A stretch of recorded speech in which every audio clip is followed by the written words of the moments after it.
Not sure. Ah. Hello and welcome to Ref Sports. This is Mohor Chaudhary. And joining me today for this show is Bharat Ramraj, Vaibhav Tripathi, Shorjani Chatterjee, and Shomik Chakraborty joins us directly from the Wankhede Stadium in Mumbai. Well, one more day and one more huge total getting chased down in no time. When Will Jackson, Ryan Riggleton started off at the top for Mumbai Indians, it looked at as though momentum was already in their favor. But then in the second innings, when Travis Head and Abhishek Sharma walked in, they completely flipped the script. And of course, we also have to mention contribution from Henrik Larsson as well down the order. A great match to witness. We'll of course be talking about it, analyzing it in bits and parts. But of course, I will go to Shomik the first. Shomik, uh, I'll directly cut to the chase at the top. What's your assessment on Hardik Pandya's captaincy tonight? Because obviously, No, no, no, no, on no, their no, no, no, no, no, Mohan, no, no, no. This game was not lost because of Hardik Pandya's captaincy. This game was lost because of poor bowling. Hardik Pandya played well. He played a lovely little cameo as when he batted and he bowled well. He was one of the most yeah, economical bowlers among the Mumbai Indians in the Mumbai Indians pack. But it is not also down completely down to the pitches. We have developed a tendency to blame pitches for every high run, every 200 plus runches. But it was sort of what for an over from Allah Ghazanfar where he took back-to-back wickets. In consecutive deliveries. It was very poor bowling, and I was very surprised to see Jasprit Bumrah. The radar yeah. didn't work. Length balls in the slot. I don't know what has happened to Bumrah. As Zahir Khan told me in the morning that maybe he is going through that phase, but he's started. He started to target Abhishek Sharma with the short ball into the body. The radar didn't work, and then he sort of lost it. Started bowling length ball, and all the other bowlers. Trent Bolt was taken to the cleaners by Travis said. It was down to poor bowling. It was down to poor bowling. But I'll ask you something, Shomik, because the broadcasters were showing that there was a lot of dew tonight at the Yes. Wankhede Stadium. Yes. So did he make an incorrect decision at the toss itself? You win the toss, you choose to bat first.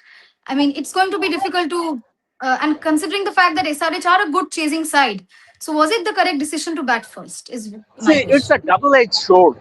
It's a double-edged sword. You know why? Last game, Hardik Pandya won the toss, and the dew has been a common factor. It's been pretty constant in the matches that have been played here. So last game, Hardik Pandya won the toss and decided to chase, and then the side. There was a batting implosion, and they lost the game by 103 runs. And Hardik was accused of not reading the pitch properly, correctly. And then here, I mean, these bowlers, all the fielders, bowlers, they practice to neutralize the dew factor. So here, uh, I mean, learning from the previous game's mistake, he decided to chase. So it's a double-edged sword. So once again, I'm repeating, this game was not lost because Hardik Pandya took a wrong call at the toss or he did poor captaincy. This game and due factor, yes, due was there and it made the job. At the very beginning, I said it made the job difficult for the Mumbai Indian bowlers, but they are good enough to neutralize that.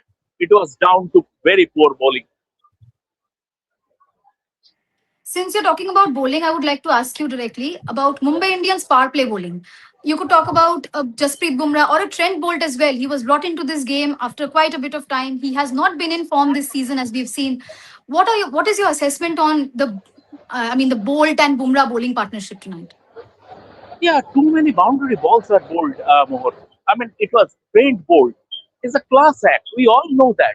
Jasprit Bumrah is the world's greatest. So, but then again, when when it goes off the cliff collectively, then whoever is the captain, it is help. He is helpless. But because you see the number of boundary balls were bowled in that power play. Hardik Pandya today didn't bowl in the power play. He came after power play and he kept things tight.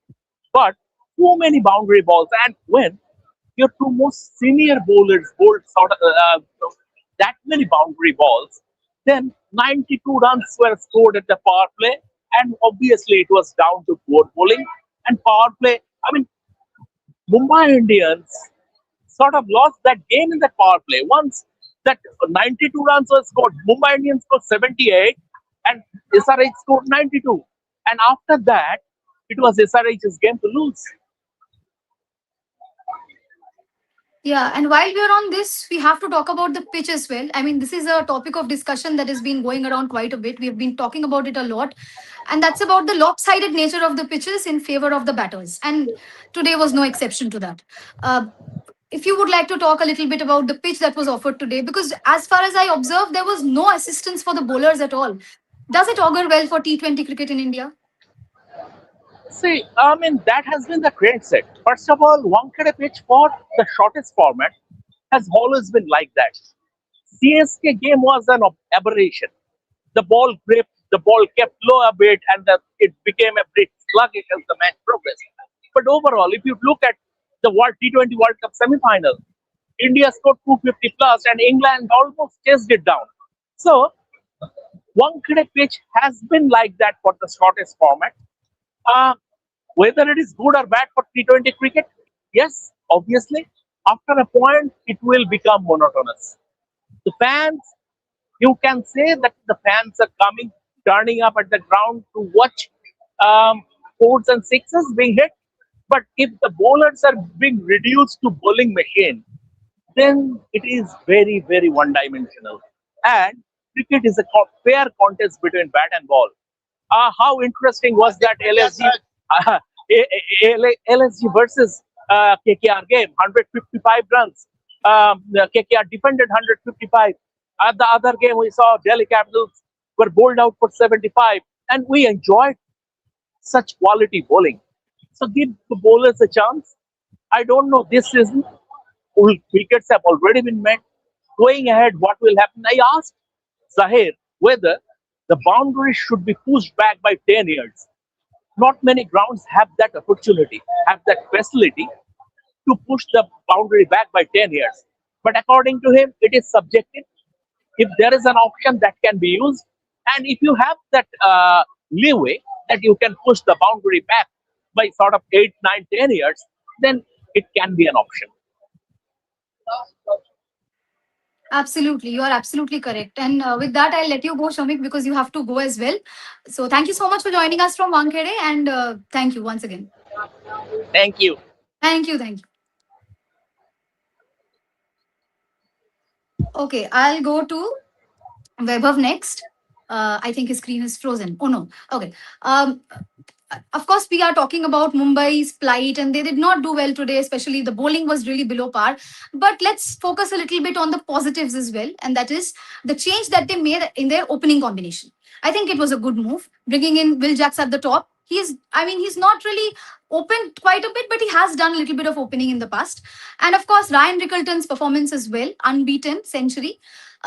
What is your assessment of today's bowling partner? Opening stand, and do you see this opening partnership, opening combination staying the same going forward, especially in Rohit Sharma's absence? Well, until Rohit comes back, I think this is the best opening pair that they have. Because we were talking in the pre-match as well while I was hosting, and I made the same point that there is an opportunity to play Will Jacks at the top. Obviously, he's playing his first game of the season, but I would like to see him bat at the top because when he scored that century against a quality GT bowling lineup in Ahmedabad, it was that century came while he was opening the innings with Virat Kohli. So I think Will Jacks, whenever he has, if you'll see his T20 career, whenever he has succeeded more with the bat at the top. It's just in the last 1 year, for England, it is very difficult for England to accommodate him at the top. Same with MI. MI also used him more as a middle order batter finisher. On occasions, MI used him at number 3 as well. So his position was very much flexible last year. But this season, because you don't have many options, what options you have in your backup reserve? Then you have a Danish Malevar who has looked out of sorts in the 2 matches that he played. So you don't have much options. In the middle order, you have a lot of options. There you have a Rajagat Bawa, you have a Robin Mins who played today. So you have a lot of uncapped options in the middle order, but top order you only have a Danish Malevar. That's why until unless Rohit comes back, you have to stick to this combination. I knew that Will Jacks, he is that sort of player who knows how to manipulate fields, and he is a big striker of the ball, so he can do the damage. And Ryle Trickleton has been in brilliant form since December. Since December, this was his third T20 century. In SA20, he was the highest run getter, and then he was dropped from the South African T20 World Cup squad, and then it created a stir that how Oatnell Bartman and Ryan Rickleton were dropped. But I think Ryan Rickleton proved that his stature has grown in when it comes to white ball cricket. He obviously started well as a red ball player, but his stature in white ball cricket has grown in last 2 years, especially since the time he has joined MI Cape Town in SA20. So I think batting wise, I don't think it was a problem from MI. If yes, one phase there was during the back end of the first innings, 17, 18, 19th over. Pat Cummins bowled the 17th over. He conceded 6 runs. Then the next over was bowled by Ishan Malinga. He conceded 13 runs. And the 19th over was bowled by Saqib Hussain, another uncapped pacer. He gave away only 8 runs. So I think that 3-over phase conceded only 27 runs. And that could have been 250, 260. The total could have been 250, 260. But it's just that 3-over phase, it restricted MI to below 250. But again, having said that, 240 plus was a good enough total to defend. But again, as I said in the pre-match as well, it will come down to Jasprit Bumrah. How well Jasprit Bumrah will bowl will define whether MI will win this game or not, because they don't have many match winners when it comes to the ball. So again, poor day for Jasprit Bumrah and overall bowling attack, but cannot blame the batters. Also, I wanted to add Yes, something. you're absolutely right. Throughout We the cannot blame the pre-show- batting at all. I think they did more than enough. The bowlers, bowling is where they fell short. Shorjani, I'll go to you next. As far as the opening stand is concerned, I'd like to ask one more question regarding that. We've seen this pattern in a number of IPL teams now. You do well in your batting when you see that your openers are doing well. This is a recurring theme in a majority of the teams that we have been seeing. You call Rajasthan Royals, you talk about Punjab Kings, you talk about the RCB at this point. So, how important is it for the openers to get going, for your other batters to come in and carry the momentum from there on? And was this opening stand, was this that MI were missing all this while for a proper batting power plant yeah, performance? Before I answer your question, Mohordi, I just wanted to let our viewers know that throughout the pre-show, Vaibhav was backing Will Jacks as an opener. So I would firstly congratulate Vaibhav. Congrats, Vaibhav. You were backing him throughout, and you were continuously saying that he should open, and now finally, now that he's opening, you must be very happy. But answering Mo's question, I personally feel that definitely what Ryan Rickleton did today was extraordinary, scoring those 123 runs, remaining not out, and then Will Jacks coming in and supporting him. That was truly exceptional. But having said that, I mean, Quinton de Kock, he did score some runs for Mumbai Indians a few days ago, but then again, he was a little inconsistent. And then you mentioned Malwar, he also came in and he was not, consistent at all. But having said that, Rohit Sharma is definitely an asset to the team. But the innings that the top order display that was missing from Mumbai Indians, it's finally showing. But again, saying that, I think that what happened with SRH was that all the batters performed. Even after Travis Head and then Abhishek Sharma got out, Ishan Kishan had a bad day today, but I think Klassen came in, and then Nitish Kumar Reddy, for a short span of time, he was supporting Klassen as well. So I think that the continuity was there, and there was a lot of coordination among the batters. That is why it makes SRH different from Mumbai Indians today. Rohit Sharma definitely is a very big asset, but there was nobody else to go out there and compliment Ryan Rickleton today. Because the moment Will Jacks was dismissed, Suryakumar Yadav came in. Again, a very bad day at the office, scoring just 5 runs. He was not, I don't know what is wrong with Sky's form. And then Naman Dhir came in, and for the short period of time, he was just trying to score some runs. And then Hardik Pandya played an innings. He played a cameo of 31 runs, and I think he had a very good day today, considering the fact that the season has not been good enough for Hardik Pandya. But then again, at the end, Tilak Verma and Robin Mintz just got one ball to play. So I don't want to be harsh on Robin. But having said that, I don't feel that anybody else was out there to compliment Ryan Rickleton. But the same thing did not happen with Sunrisers Hyderabad, because each and every batter, they were complimenting each other, apart from Ishan Kishan, who got out for a duck today. Yeah, absolutely. You're right. I mean, they started well, but then they were not able to maintain that sort of momentum throughout. Bharat, I'll go to you next because I'll love to ask you about Nitish Kumar Reddy and his evolution in this format. Since you were one of those people who had done a story on him right at the start about his improvement in pace, he had immaculate lengths as well. What is your assessment of Nitish Kumar Reddy's evolution, and do you think that perhaps Pat Cummins should have brought him in earlier during the power play? Could he have given a breakthrough then and there? Oh, not very sure of that. Yes, he's improved as a bowler. There's no doubt about that. He's someone who's gained some pace, but SRH, I think, have a very useful pace attack suddenly because Pat Cummins himself has come back. I think Ishan Malinga is bowling really well. He's someone who snaps the wrist really well and also generates some contrast swing with the world ball. So I think he has really come up by leaps and bounds. For some reason, he doesn't bowl this well. Playing for Sri Lanka, he also has an off cutter, and someone like Sakib also has been pretty good. So I don't think they need much of Nitish Reddy, the bowler, but still, if you can give your captain 2 overs, a couple of overs, then it would be great as a bonus, and that is what Nitish Kumar Reddy is giving. Someone who has added a little more pace. I understand his coach himself will come over to India in a few days' time to watch his ward play in Hyderabad. That's what I understand. He might be coaching someone else as well. Who knows? But I think after that 8-day program with Stephen Jones, he's definitely gained a yard of pace. And I thought he played reasonably well with the bat in hand as well, especially with Hendrich Klaasen playing the way he did. He needed someone to just rotate the strike, just give the strike back to someone like Klaasen. That's what he did. Just you can pinpoint by saying that you only scored 23 or whatever of 18 balls in a chase of 243.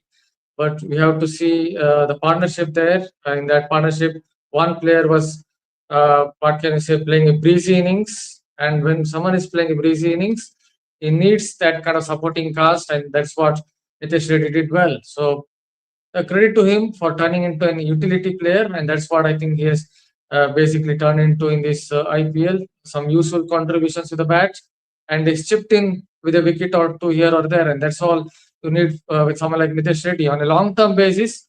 I think this could help the Indian team if he continues to bowl at 135, 137 kilometers per hour, especially in Test crickets, because India definitely needs someone who can bowl 10 to 12 overs in Test matches, especially when they play away from home in Sena countries. He can swing the ball a little bit. He can also bowl that little bit of bubble seam. So when you consider all that, him ramping up his pace to 135 kilometers per hour, I think will help the Indian team more so in the longest format of the game. Absolutely, absolutely, you're right. And while we're talking about SRH, Weber, I'll go to you. About Ishan Malinga. He is also is one such bowler who has shown considerable improvement. I remember in the first few games, he was struggling with his line and lengths. He was giving away too many extras, but the way he has come back has been really impressive. And he's currently the purple cap owner. A few words on Ishan Malinga if you want.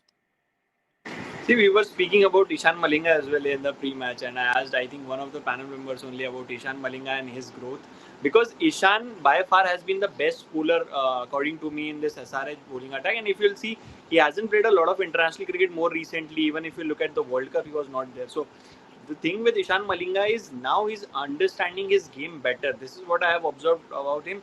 He knows when to use what variations, because at times what happens, as a bowler you have a lot of variations, but when to use which weapon is becomes a more trickier thing as a bowler. I think Ishan Malinga has done that really well. He's got a good bouncer as well. Not many people talk about his bouncer, but he's got a good bouncer. He can touch 140, 142 as well. And then he's got a good off cutter, as Bharat also mentioned.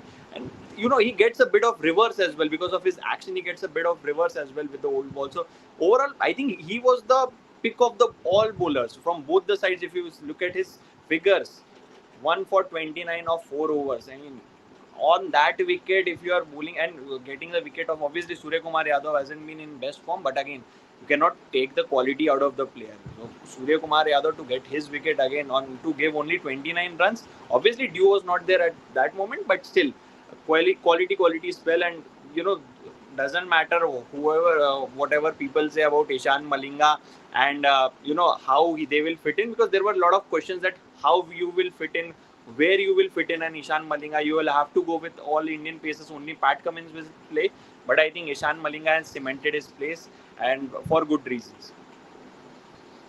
Absolutely, I completely agree with you. Also, I like just had a line on Yeah, yeah, Ishan sure. Malinga. He snaps his wrist quite well. I think that's the main factor. That is why I think he's deceptively quick. That is, I think, the key factor with his bowling. Yes, I would rather say it is contrast swing and not reverse swing with a wall ball. He does that really well with a wall ball. But I think the main point to look at is the way he snaps that wrist. That is something that I noticed when he was playing for Sri Lanka A against South Africa A via some YouTube channel in 2024. That's the first time I noticed this bowler. I think that is why he has that, what can you say, that deceptive bumper as well as the ability to move the ball not just in the air but more so off the pitch. Okay, understood. Shorjani, I'll go to you next with a very pertinent question, and that is Suryakumar Yadav's form. I mean, lean patch of runs, not being able to contribute with the bat. He doesn't look confident at the crease. A few mistimed shots. Do you think pressure is starting to mount, considering the fact that someone like a Shreyas Iyer is constantly performing, he's doing good captaincy, and obviously there have been talks regarding him getting drafted into the T20 team soon, also with probable captaincy in the future. Do you think pressure is starting to mount on Surya Kumar Yadav? uh, First things first, Suryakumar Yadav just won us the World Cup. So I think pressure wise, again, you have someone like a Shreya Iyer and other competitors out there. But Suryakumar Yadav, he has been struggling since a long time. I mean, before the World Cup, also we saw in the bilateral series he was not doing good. Then in the World Cup, also it was a very rough patch. I think that 84 not out against USA, that was his only prominent score. Apart from that, he has just contributed in bits and pieces. And even in this IPL, it is very surprising to see him because we know him as Mr. 360, right? And we have not seen any of those variations or any of those shots this season. I mean, he feels very restricted when he comes out to bat. We know. I mean, when I started watching cricket, I always saw Surya Kumar Yadav as someone who was flexible, someone who had a range of shots, a variety of shots. But now he just looks very underconfident on the crease, and I think something about his game has changed. The way he used to hit with a clear intent, and he was so free while batting. That is no longer there in his approach anymore. And having said that, I mean, see, you might not have runs, you might have a bad patch, and that's fine.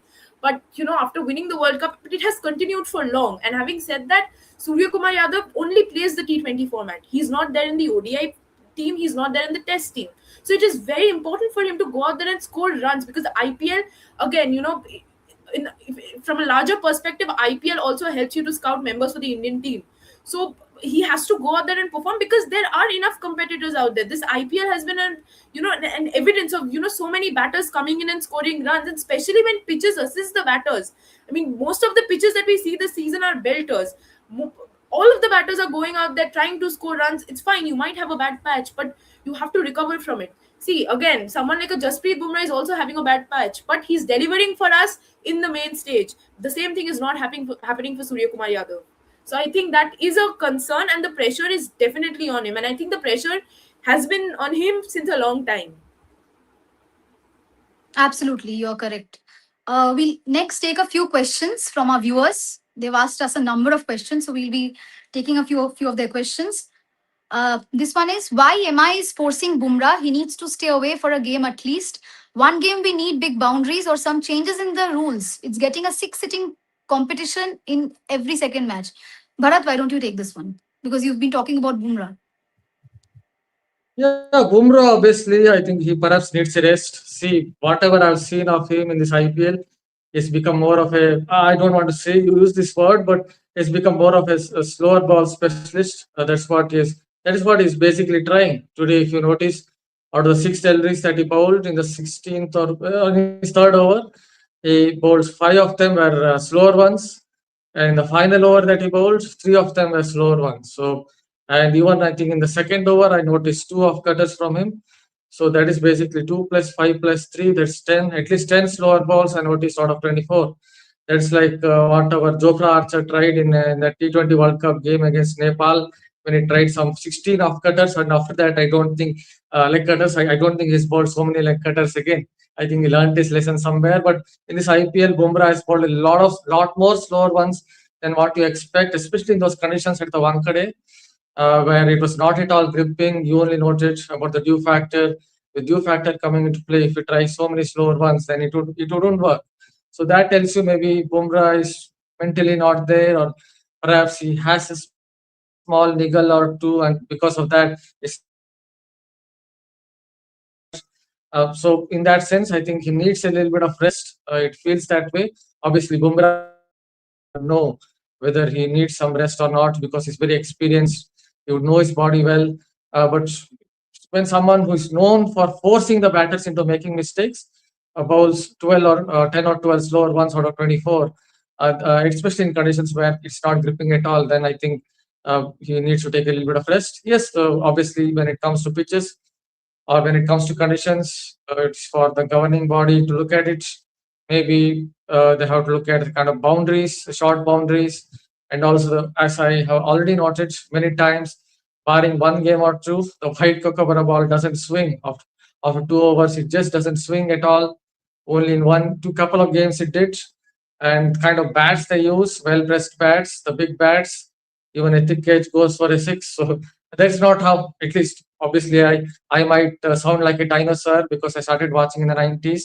But in the 90s, those edges were not going for sixes. I remember a lot of those edges were not going for sixes. They were getting caught. But now almost every edge goes for a six. So a lot of things are going against the bowlers, unfortunately. That is how it is. The pitches are flat. So a little bit of better balance between bat and ball in T20 cricket would help. I understand T20 cricket is more about hitting fours and sixes, but still, when 240 or 250 is regularly chased down, then it doesn't make much sense. Yeah, absolutely.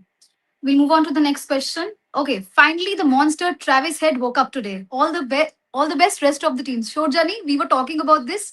Do you see the destructive, dangerous Travis Head all over again?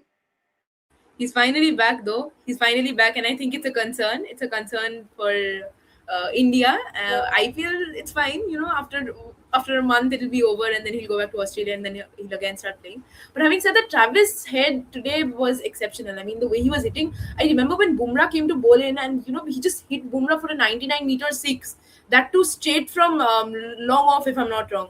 And it was extraordinary the way he was hitting the ball, the kind of aggression and the kind of power that he had today. We've missed watching Travis Head play like this for a long time. I mean, I don't remember the last time I saw him playing like this. We were talking also in the pre-show. I think Vaibhav was asking me the question, and we were saying how Travis Head has not been the kind of beast that he is, and the kind of talent that he has. He has not been showing it and not been performing for his team in this season. But today was completely a brilliant display of batting, aggression, and power hitting, and he was reading the bowlers very well. See, the pitch was definitely assisting the batters. It was ball was coming onto the bat very easily, but the way Travis Head anchored the innings and the way he was hitting alongside Abhishek Sharma, it was a pleasure to watch. Absolutely. And Namandir assisted him well. Two dropped catches, two reprised. So Namandir as well. A bit of credit should be given to Namandir as well. Travis for Head, I sure. think, plays in his own way, but he will obviously, when the way he and Abhishek Sharma they play, you will always have chances. It's just you have to grab on those chances. Otherwise, it will hurt you. It will hurt you bad. He hit 8 sixes most by a batter, and today was, monster Travis Head coming alive is because SRH had to chase the highest ever total at the Wankhede, and whenever the stakes are higher, Travis Head is the batter that will bring his A game up. It has always, whether it's the 2023 WTC final, 2023 World Cup final, or whenever the big matches are there, Travis Head always performs.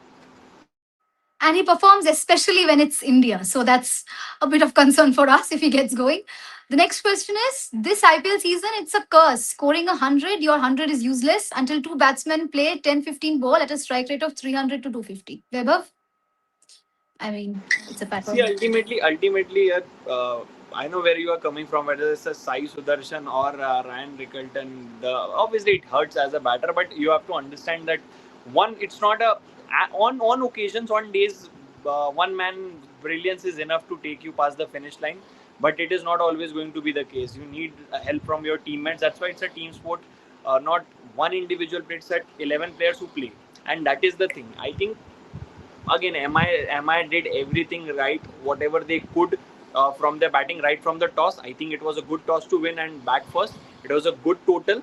Obviously, they fell short 10 15 runs. I would say in the last 3 overs, as I mentioned, 3 overs only gave away 27 runs. They could have been better there, but I think 240 plus was a defendable total. It was just your bowlers didn't bowl well. The execution was not there. Whether it's Trent Bolt, Jasprit Bumrah, again has been a big concern. I've been saying this. I know how many times I've said this in various shows that Jasprit Bumrah, I think what he's lacking is that intensity is not there. What I have seen with Jasprit Bumrah, whenever he plays for India, he turns up different, and you can see that intensity with Could it be when the he'll fatigue? make run up. He looks exhausted. Could be. See, if it is fatigue or something like that, workload has to be managed. This is the thing. I don't know because MIT, because obviously people from the center of excellence, Indian team selectors, obviously they are having an eye on Jasprit Bumrah. They know that he is the most valuable player across formats for India. So obviously, if there is a concern regarding workload management of Bumrah, it will be taken care of. But I think whenever he has stepped onto the field in this season, there is a lack of intensity, is what I am seeing in Jasprit Bumrah. Whenever he comes, look at the 2024 T20 World Cup when Pakistan posted a below par total. Jasprit Bumrah turned up a different beast in that total. Look at the T20 World Cup final 2024, South Africa, 30 of 30 was required, and Marco Jansen was bowled by Jasprit Bumrah. So I think that intensity has gone missing. That is all I can look for. Better Bharat will tell you more about his bowling analytics, where he is going on, but I think it's the drop in intensity. But Weber, I wanted to say something. You right now just mentioned that they could have scored a little more runs, and 243 was a defendable total in that pitch. So that speaks a lot about this season's IPL. But again, you have someone like a Ryan Rickleton who has scored 123 runs and he's not out. How? What else can you do as a team? How many more runs do you want to score? If You're forgetting 243 is KL Rahul's defendable. 152 not out and 264. Even that got chased down. So See, this is now the I mean, madness into this is this year's bizarre. This is IPL. absolutely This bizarre. is And what kind bizarre, of absolute bizarre. standard are we setting? Because clearly these are not the pitches we are going to play an ICC tournament on. We Yeah. saw in the Which is World why Cup they also. struggled. Which is why they struggled at first in the Exactly. World Cup. Exactly. even if you make a pitch a bit more challenging, then also the boundaries, 60 odd meter boundaries, 65 odd meter boundaries will not help the bowlers. So you have to obviously increase the boundary dimension as well. Chepauk, then Rajiv Gandhi International Stadium in Hyderabad, Mohali is a big stadium. I think boundary dimensions also play a big factor. Just 10-20 meters difference is a big difference, and I think that's what bowlers are missing. Obviously, conditions are not helping. Again, it's another debate and for another day why this is Look at happening those and what bats. Look at needs to those be done. bats. Well pressed bats. Just an edge goes for a six. I was telling the Exactly. other day. I was telling Yeah, the end other of day, that. Krishna bowled two cracker jack short deliveries, but both of them went for a six. And I even said that someone up there, Malcolm Marshall up there, would be quite happy watching those short deliveries. But having said that, I also said it that Malcolm Marshall wouldn't be happy seeing all those edges going for sixes. So I think he would have told to himself, basically, it's better to be here in heaven or not there, going out there and bowling to these batters, because every time an edge happens, every time you see an edge, it goes for a six. Yeah, absolutely. Well, that brings us to the end of today's discussion. Thank you so much, everyone, for joining and listening to us, for listening to this analysis. Thank you so much, Shorjani, Bharat, Vaibhav, and of course, Shomikda as well for joining. And Mordi, do keep. Mordi. Yeah, Before you end the show, Mohor, yeah. before you end the show, there's this very interesting comment that is making me laugh right now. Someone is just saying, as a fan, I Just would take it. rather watch Dhurandhar again than watching these Oh video my game God. kind of matches. I Weber, mean, what would you say about this, Dhurandhar Weber? win or Dhurandar We have a Dhurandhar fan here in Bharat Ramraj. He is a big yes. Dhurandhar fan. Every second or third mention, he will mention that Yeah, I Dhurandar. just correctly said. Roy Juglan is Dhurandar only, Dhurandar of ref sports. So that's why I I will said. just convey your message to Rohit Juglan right away. Yeah, he's Dhurandar of ref sports. Well, that's a very fun note, fun light moment to end the show on. Thank you so much, everyone, for watching this video. Thank you so much, Shorjani, Bharat, Vaibhav, and of course, Shomikda as well for joining. And thank you so much, all of you, for watching this video. Do like, share, and subscribe to our channel. Keep your eyes on Rev Sports. Tomorrow, one more major game comes up. Royal Challengers Bangalore against the Gujarat Titans directly from the Narendra Modi Stadium. So do keep your eyes on Rev Sports for more such pre-shows and post-shows and more such updates regarding the IPL and every other sport that there is. Thank you so much for watching.